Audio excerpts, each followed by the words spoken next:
time in which is recorded all the secrets and mysteries of mankind, all the strange and mystifying stories of the past, the present, and the future.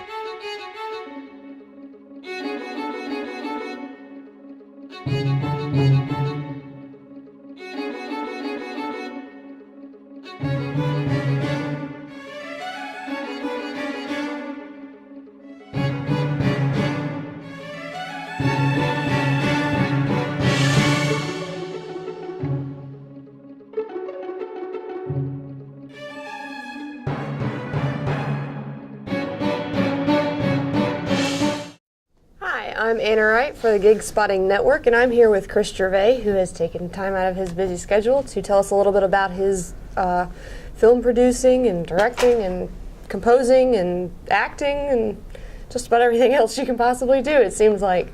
Thank you so much for being with us today. No problem. So I guess, we'll get started off with, have you wrapped up any projects recently, or are you working on any?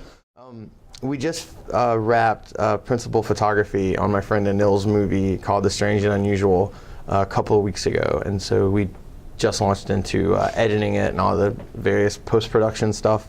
We shot from the middle of January, or actually the beginning of January through the 1st of February.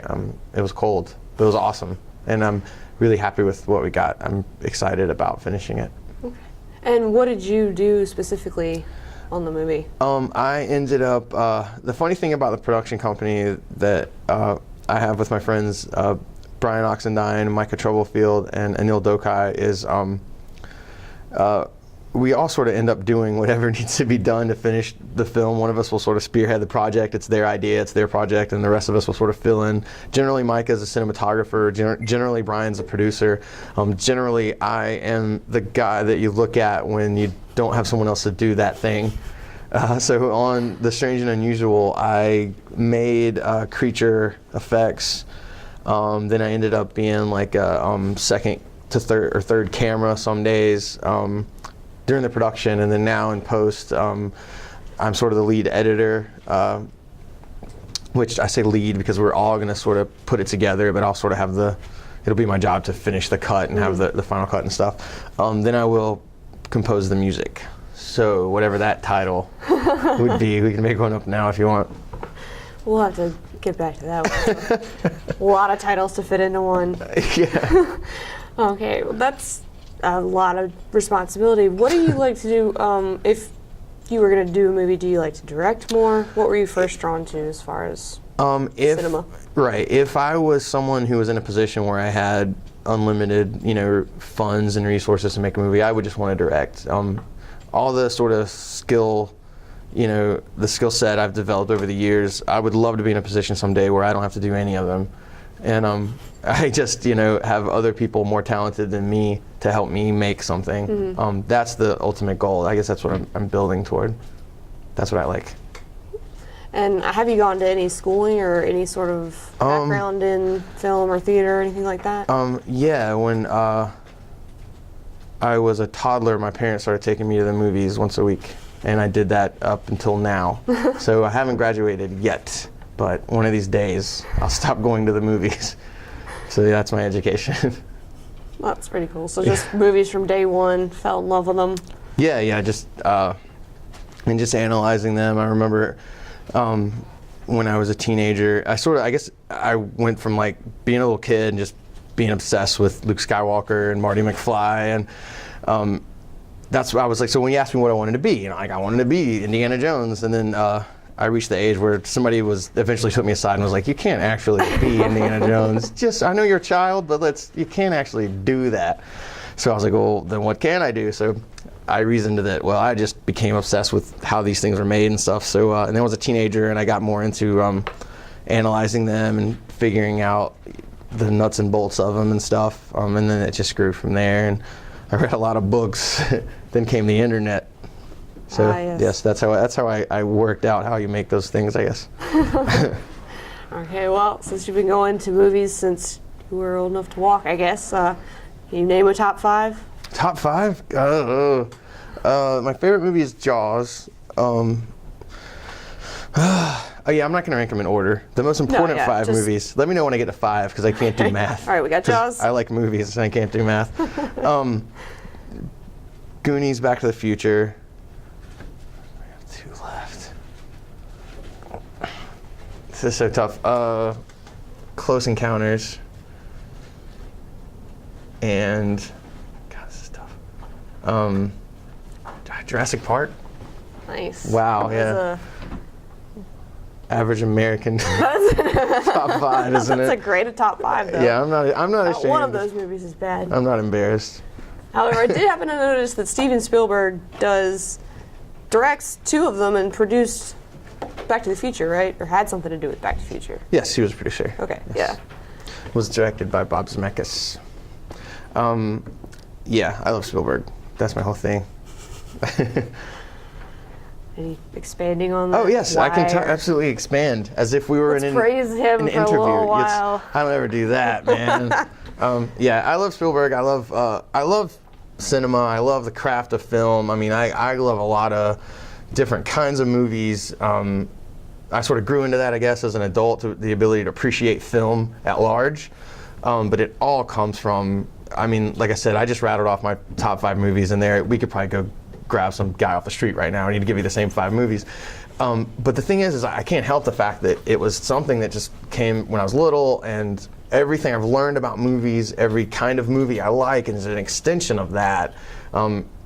It just grew from I loved the art of film, but based on what someone like Steven Spielberg did in the late 70s and early 80s.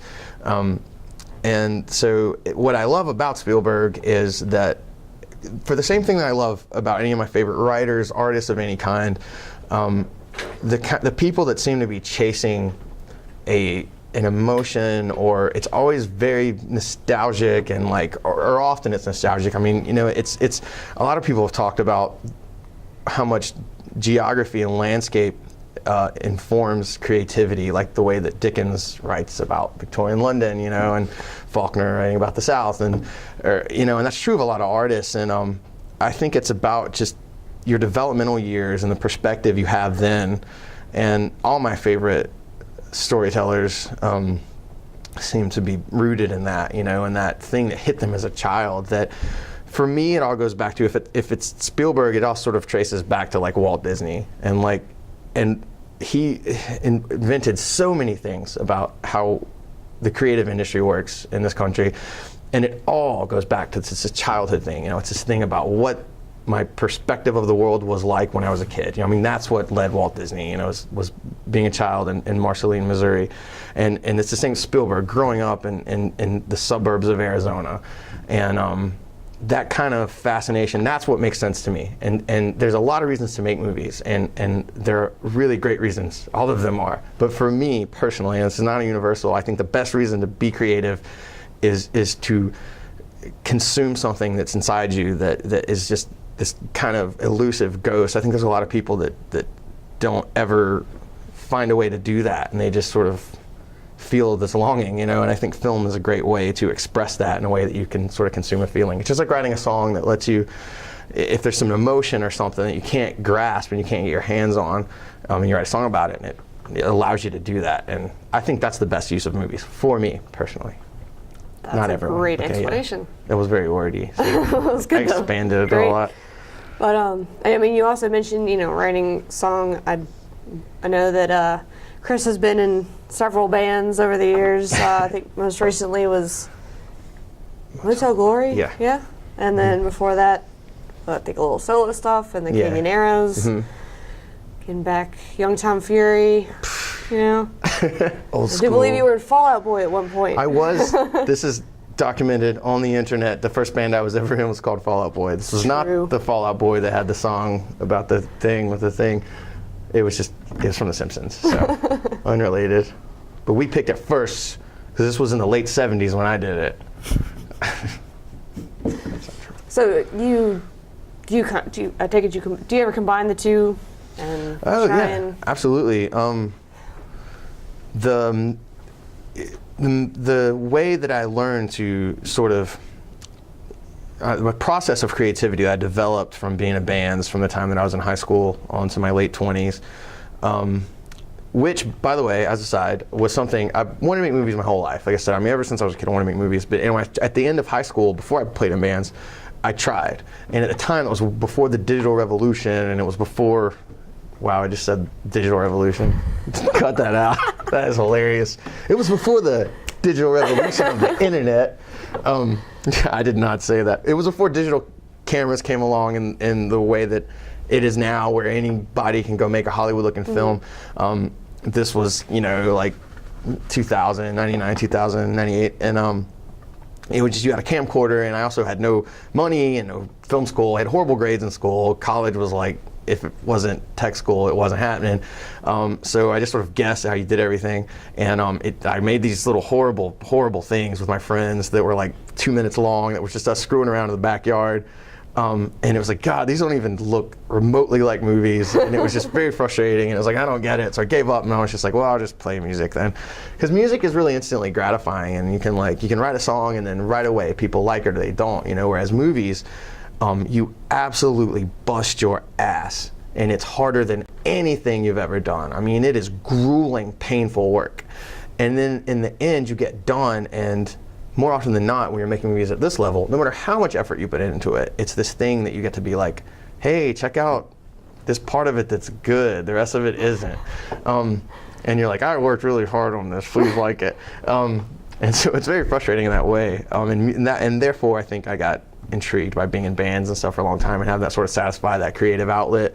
But ultimately, I knew that I was always going to I had to try making movies. How did you get back into film? How did you decide, like, okay, maybe I have the patience for this now? It was technology. I mean, well, that and... So the digital revolution. Digital revolution. Reared its ugly head again. Laser sound. These are digital checkerboards flying by me. Digital, and then zoom in. Digital revolution. Sorry. Well, I say technology, but it was more just that persistent. Like, I would, play in a band for a while, and then it would I would just constantly. I mean, all I care about is movies. I can't help it. And all I talk to people about is movies, and it's such a thing for me. And it was just one of those things that just always kept coming back around, and I guess I reached the point where I realized, there's just nothing else that I would ever be okay with having existed on Earth and not having done, it's just like, as long as I was trying to make movies, even if I didn't succeed at it, then I would be okay with that, even if I was horrible at it and everybody hated it and I never went anywhere with it, at least I was doing this thing that would not leave me alone, and that's why. That's a pretty good reason. Yeah, thank you. How supportive did you find when you wanted to get back at, really take it to the next level of just hey, I like movies, and instead of... Well, how supportive were, family, friends? Did you get help from them? Were they able, did they have the ability to help? What? That's the thing. Making movies is and it's changing. Our culture is changing so much, and it's definitely, it's like if you said in 1993 that you were an independent filmmaker, like, oh my God, this guy's an independent filmmaker. Holy crap. Whereas you say it now, and it's kind of like saying, I learned to play guitar. It's just cool. And I think as the years go by, this will change. But for the most part, still, it's kind of a weird thing. My family, I don't know, I have kind of a traditional family, working class family, I guess. And that kind of stuff is they think it's really cool. But it's I don't know. And I guess growing up, the household I grew up in, movies were made by really famous people a billion miles away that aren't real. Do you know what I mean? That's what I grew up in. For the same reason that I didn't have... It was Hollywood. It was Hollywood. It was just, we didn't even own a camera. We didn't own a video camera. We didn't own anything like that. And the concept of making a movie was that, I don't know, it was just abstract. It wasn't, it just wasn't part of what I grew up in. So my family's always supportive just because our family is awesome. But it's only within recent years, I think, that they've been able to sort of see the product of what I've been doing and get it and stuff. When I sort of stopped playing music to do movies, some of my friends that I played with and stuff were like, that's a foolish move. Direct quote. No, I'm just kidding. I don't remember what they said. But some of my friends were like, I understand, dude. That's your priority, And to this day, it always goes back to that gratifying thing that to to this day I get like, well, you know, why don't you just shut the hell up about movies and go make music, please? And that makes sense, because it's a lot easier for me to go make music. It is very easy, but that doesn't change the fact that it's not, my heart is saying do this thing, and maybe it's self-destructive that my heart is like, do this really hard thing that is just going to kick your ass and that people probably aren't going to like that much. But I don't know, it is what it is, I guess.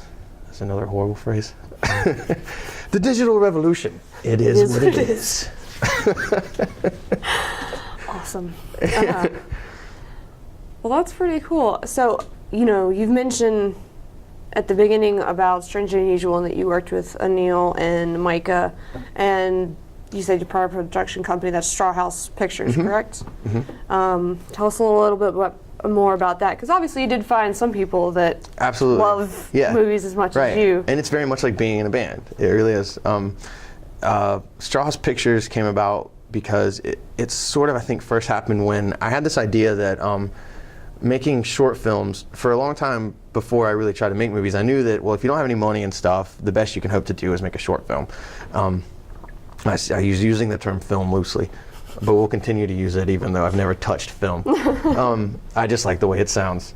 I couldn't get my head around how to tell a short story, you know, like that. I mean, this is when I was like in high school and being like, well, if I was going to make short films, what would they be like? And I was like, hell, I don't know. You know, all I at the time I thought I was just going to go make Star Wars and Indiana Jones, so I couldn't conceive of a short film. But then it occurred to me, like, one of my favorite things of all time is like the Twilight Zone. And when I was a kid, the Twilight Zone came back, and they had like the 80s Twilight Zone and Amazing Stories, and that stuff was a big influence on me. And I loved that it was basically just ideas fleshed out into 20, 30-minute segments.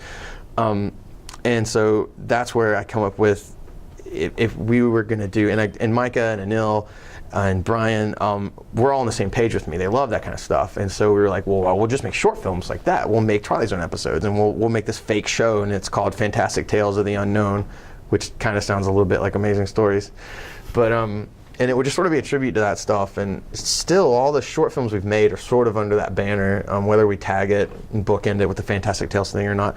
So back to the Strawhouse thing. So Strawhouse was an extension of that. We wanted to, when we started putting this together, we were like, we should have a production company, and this will be just us 4 guys. This is our thing, that specifically to put those out.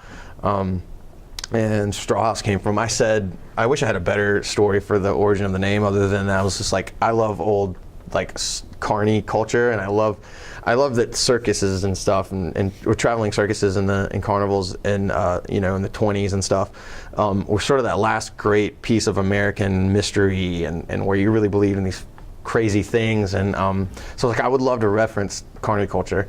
And Strawhouse was an old term for when you had a sellout crowd at the circus, because you had to put straw on the ground because there's so many people there, which I'm like, that's perfect, because I love movies. I love watching movies at home. That's really awesome and stuff. And I understand anyone that says they hate going to a theater because the people are loud and they talk on their cell phones and all that. And that's true. That is really horrible. It's one of my least favorite things ever. But for me, on this planet, there isn't anything better than a packed theater of people who are totally engaged in a movie and 100% feeling the same thing at what's on screen. That is my favorite thing about being human. And so that's what Strawhouse means to me. It's about a sellout crowd being engaged in a movie. That's pretty cool.